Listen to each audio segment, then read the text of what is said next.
Praise the lord. యేసుక్రీస్తు నామంలో అందరికీ శుభాలు తెలియచేయుచున్నాను. ఈరోజు ప్రభు మనతో మాట్లాడుతున్న మాట మొదటి తెస్సలోనికీయులకు రాసిన పత్రిక 5వ అధ్యాయము 18వ వచనము. కృతజ్ఞతాస్తుతులు చెల్లించుడి, ఇలాగు చేయుట యేసుక్రీస్తునందు మీ విషయంలో దేవుని చిత్తము. దేవుడి మాటలు దీవించునుగాక. అయితే మనము ప్రతి విషయంలో ప్రభువుని అడుగుతాం, ప్రభువా నా చిత్తం మీ పట్ల ఏంటయ్యా అని మనము ప్రార్థిస్తూ ఉంటాము.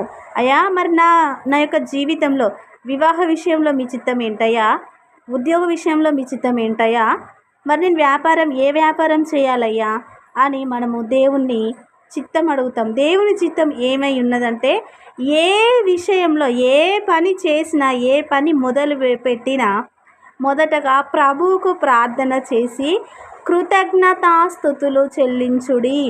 అంటే ప్రతి విషయమందును కృతజ్ఞతాస్తుతులు చెల్లించుడి, ఇలాగు చేయుట యేసుక్రీస్తునందు మీ విషయంలో దేవుని చిత్తము. మీ అంటే మన జీవితం గురించే దేవుడు మాట్లాడుతూ ఉన్నాడు.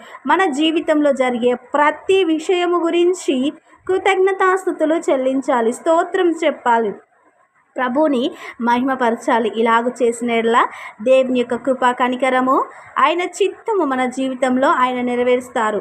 కాబట్టి దేవుడి మాటలు కొద్దిగా దీవించి ఆశీర్వదించునుగాక. ఆమేన్.